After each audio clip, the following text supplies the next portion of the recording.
especial. Galera, movimento tenentista.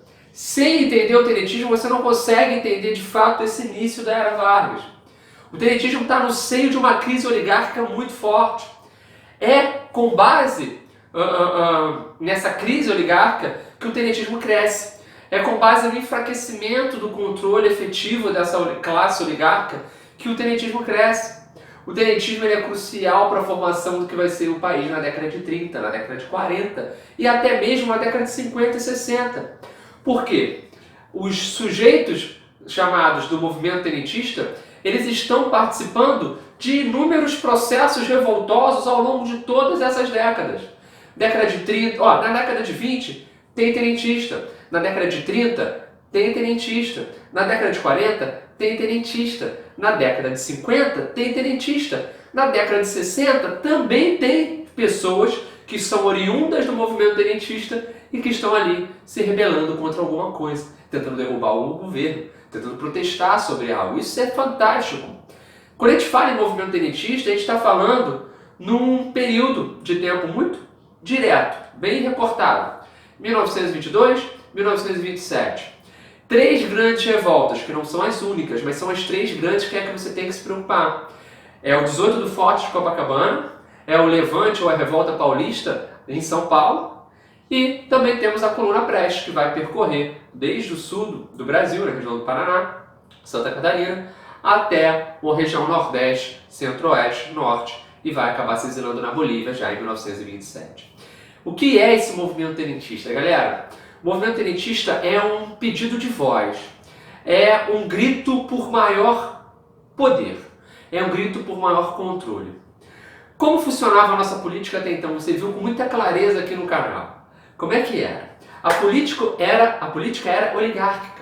Ela era ligada aos grandes cafeicultores, à grande elite rural que nós tínhamos naquele período. Por exemplo, o ensino universitário ele era colocado nas mãos dos grandes oligarcas. Ou seja, o ensino público, as diretrizes políticas do país, os órgãos administrativos, tudo passava pelas mãos dessa elite. O tenentismo é um grito de socorro de uma camada média da população. Vamos supor que você fosse um grande e promissor jovem da década de 1920 no país. Onde você faria seu curso superior? Você tem um ótimo gosto pelos estudos, mas a universidade para você era inatingível.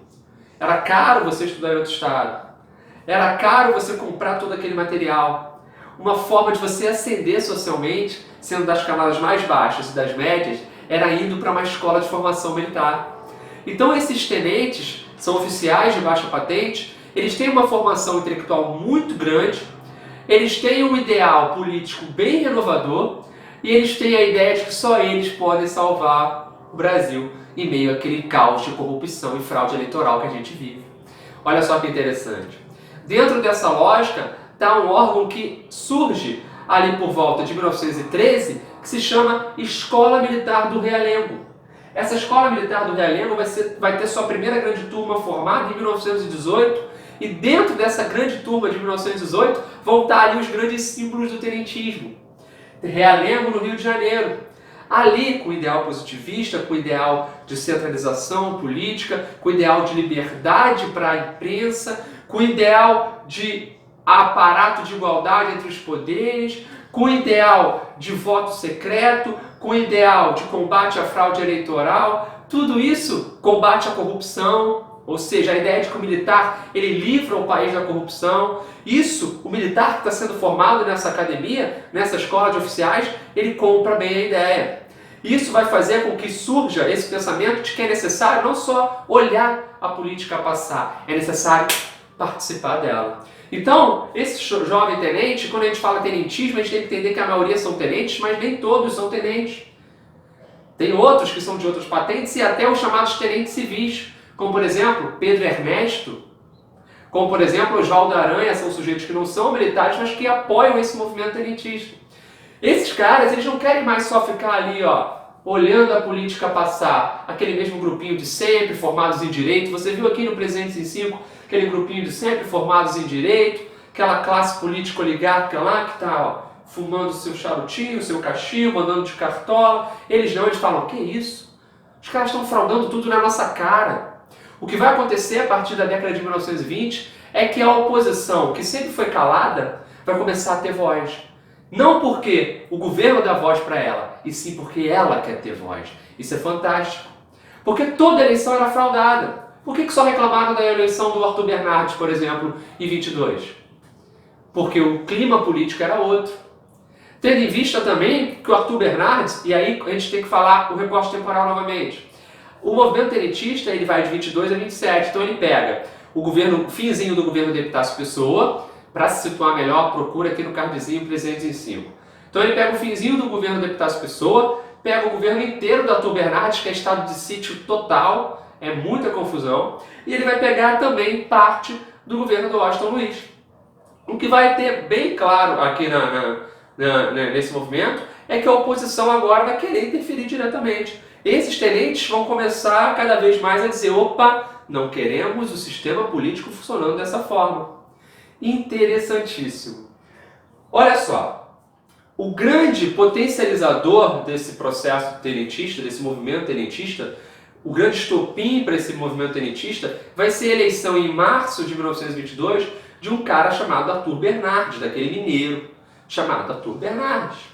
O Arthur Bernardes, ele tinha um simplesmente péssimo olhar por parte das Forças Armadas para ele, ou seja, os militares odiavam o Arthur Bernardes.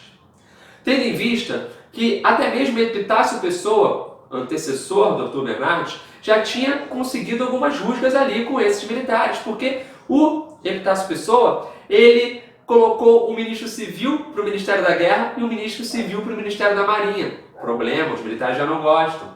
Outra coisa bem clara também que acaba acontecendo. O Hermes da Fonseca começou a falar mal do governo Epitácio, o Epitácio vai lá dar uma pisãozinha nele de leve, logo em seguida solta. Mas olha, prenderam o nosso grande, maravilhoso Hermes da Fonseca, o queridinho das Forças Armadas.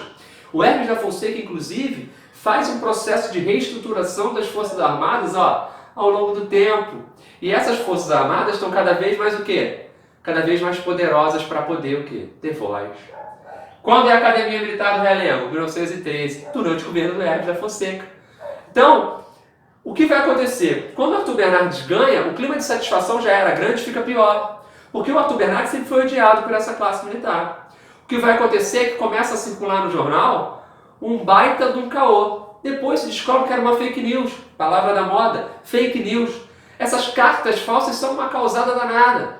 Mas são um estopim para os militares, para esses grupos tenentistas fazerem o primeiro movimento tenentista, que é o 18 do Forte de Copacabana. O que essas cartas falsas diziam? Nessas cartas falsas, o Arthur Bernardes dava um monte de... usava um monte de palavra bem pesada contra o Hermes da Fonseca, contra os militares. Inclusive tem uma outra que ele vai estar xingando o Nilo Peçanha, que era o candidato à oposição dele ali para chegar para a disputa presidencial. O que vai acontecer é que depois a autoria dessas cartas não vai ser encontrada, não vão conseguir ligar essas cartas ao Arthur Bernardes, mas o prejuízo já estava feito. Já tinha sido lançada a semente da discórdia cada vez maior. O que vai acontecer é que, simplesmente em julho de 1922, um grupo de centenas de militares, de centenas de tenentes, vão tomar o Forte de Copacabana. Praia de Copacabana, calçadão lindo, beleza, cartão postal do Rio, um forte sensacional que você pode visitar hoje, é bem bacana, visita por lá, está tomado. Tomaram o Forte de Copacabana. E isso também aconteceu o quê? O início de uma revolta, tanto nessa escola militar do Realengo, mas que foi abafada pelos oficiais de alta patente, e também na Vila Militar, também no Rio, abafada. Mesmo com esse abafamento aqui, em Realengo e também na Vila Militar, a galera do Forte de Copacabana não desistiu. Passaram-se ali 2 dias, a galera continua ali dentro, mas eles dão tiros de aviso, mas vai passando o tempo, eles começam a desistir, começam a ver, olha, não tem mais jeito, não tem mais o que fazer, vamos abrir um pouquinho espaço. Nisso tudo, no final se resolve. 17 grandes sujeitos saem pelas ruas quase numa ação suicida, e eles falam o seguinte: nós vamos tirar o Epitácio Pessoa e não vamos deixar o Arthur Bernardes assumir, vamos sair daqui para o Palácio do Catete a Chão. É chão, é coisa pra caramba pra andar, mas eles foram. Saíram de Copacabana e foram no meio do caminho, o sujeito, Otávio, que era um engenheiro, estava de bobeira no bar, opa, vamos pra onde? Vamos ali tirar o presente, partiu, vamos embora. Ele foi também, virou 18 do Forte. Só que na altura da rua Siqueira Campos, e Siqueira Campos era um dos tenentes, vai começar um tiroteio danado. Vai durar algum tempo esse tiroteio, alguns historiadores vão dizer em torno de 2 horas. Incrível, porque tem mais de 1000 do outro lado e 18 só desse lado. Esse tiroteio é muito profundo, morrem 16. Sobram Siqueira Campos e Eduardo Gomes. O civil é o primeiro a morrer, diga-se de passagem. O que vai acontecer é que mesmo feridos os dois, o Siqueira Campos ele leva tiros e o Eduardo Gomes também, inclusive numa região bem sensível, que depois vai virar foco de piada para ele, né? O que vai acontecer é que mesmo feridos, eles são presos, mas viram símbolos dessa resistência do movimento tenentista. O movimento tenentista de 22 é abafado, mas nada que colocasse fim aos ideais tenentistas. 2 anos depois, em São Paulo, no mesmo dia 5 de julho, em homenagem aos 2 anos dos guerreiros, eles aproveitam tudo isso, já no governo do Arthur Bernardes, a galera vai se rebelar. E nessa revolta tem lá o Miguel Costa, tem o Juarez Távora, tem o Joaquim Távora, tem o Isidoro Lopes. Perdão. Essa revolta paulista de 24, ou esse levante paulista de 24, vai acabar gerando a tomada de quartéis na cidade de São Paulo e um grande bombardeamento. Ao perceberem que não dá mais para ficar ali, eles montaram barricadas com paralelepípedo, tentaram resistir. Quando não dava mais para ficar ali, eles recuam. Eles recuam indo para o sul do país. Lá eles vão se unir a Luiz Carlos Prestes, que já estava liderando uma revolta partida da região sul. Lá eles vão se unir à coluna Prestes. Então, a revolta paulista percebe que está perdendo em São Paulo, se encontra com a coluna Prestes e eles vão partir. Andando por todo o país, sendo atacados constantemente, qual era o ideal? Vamos reformar a política e vamos convencer as pessoas a entrarem para essa luta armada nossa. Só que isso não vai acabar chegando muito bem, tendo em vista que, gente, grande parte da população brasileira ela era analfabeta, grande parte da população brasileira sequer conhecia o conceito de democracia, participação eleitoral, certo? Participação política. Outra coisa que alguns historiadores destacam é que essa coluna Prestes não foi muito correta nas suas ações. Acabou fazendo, alguns membros desse grupo, que era grande, acabou fazendo alguns assaltos, algumas maldades com algumas pessoas, e isso acabou gerando uma insatisfação de parte das pessoas que viam aquilo. Olha, que isso? Aí acaba gerando um ódio contra eles. O que vai acontecer é que eles descem já por volta de 1926 e em 1927 eles vão se exilar na Bolívia. Logo em seguida, menos de 3 anos depois, eles estão voltando para ajudar Vargas a tomar o poder. Enfim, em 1930, os tenentes são peça-chave para a chegada de Vargas ao poder. Tá aqui, ó. O tenentismo é base de apoio para a chegada de Vargas ao poder. O Vargas não chega ao poder sem o apoio dos tenentes. A chamada Aliança Liberal, ela é uma aliança feita por oligarquias mineiras, paraibanas, rio-grandenses, a galera do Rio Grande do Sul, bem forte, alguns do Rio também, e, claro, fortemente os tenentistas. Vargas chega ao poder e inicia ali a sua grande era Vargas. Sem falar que o tenentismo, como eu disse aqui no início, ele vai ter ainda um grande espírito de participação efetiva.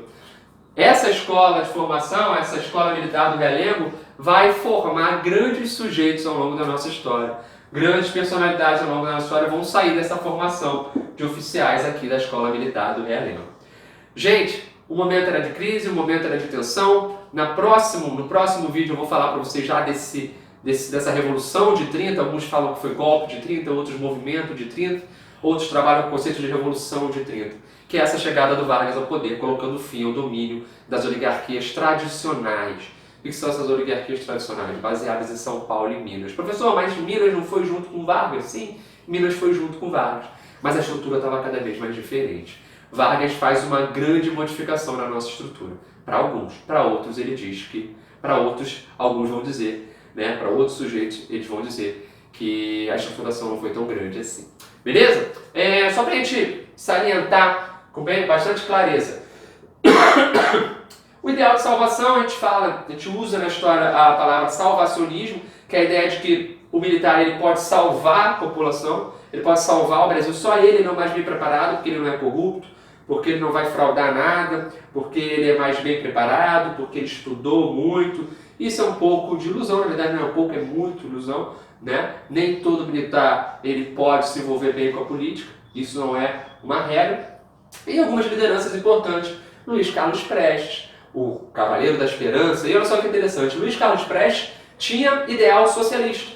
Grande parte dos nossos militares naquela época tinham ideal socialista. Pode parecer louco hoje, mas o foco de ação socialista no Brasil já foi o meio militar. Tá? Tendo em vista que a partir de 1920, 22 é um ano crucial, porque a União Soviética está se formando. Então, a URSS está formada, está crescendo, está se fortalecendo e está espalhando para o mundo ideal socialista. Um outro movimento que também surge na década de 20, que vai influenciar os sujeitos aqui, é o movimento fascista. E o movimento fascista também chega aos tenentes. Isso é muito interessante. Então a gente tinha gente da extrema esquerda, gente da extrema direita dentro de um mesmo movimento chamado tenentista. Então não dá para reduzir esse movimento tenentista como algo simples. O Luiz Carlos Prestes era da esquerda. O Eduardo Gomes, ele era da direita. Enfim, tudo isso não é fácil de explicar. Miguel Costa, Eduardo Dias Lopes, Juarez Tavares, Siqueira Campos, entre outros. Muita gente participa desse movimento tenentista, tendo em comum o ideal de tentativa de romper a corrupção do país, limpar o país das amarras da corrupção. Enfim, algumas das propostas: voto secreto, combate às fraudes e corrupções, liberdade de imprensa, maior representação política dos setores médios, beleza? Como eu falei para vocês, você poderia ser brilhante, um jovem brilhante, inteligentíssimo, muito bom nos estudos, mas a sua chance de chegar numa universidade, ter um curso superior, era quase zero, se não fosse pelo meio militar, beleza? Fortalecimento do judiciário e igualdade com o executivo e legislativo, ou seja, igualdade entre os três poderes, tendo em vista que desde a política dos governadores lá atrás, no Campos Salles, o executivo e o legislativo estavam cada vez mais fortes, porque eram controlados por uma política informal fraudulenta, beleza? E o judiciário sempre teve pouca força.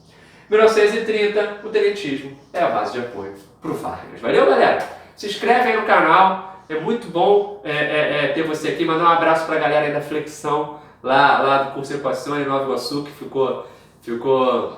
fica sempre me pedindo um abraço. E bons estudos, tá bom? Para as meninas também, beijão, tamo junto, força, força, força, a provinha tá chegando, ESA no coração, tem a SpaceX pela frente. Vem vestibular também aí pra gente, galera de todo o Brasil que me acompanha, entra em contato comigo lá no Instagram, o Gabriel, enfim, tamo junto, valeu?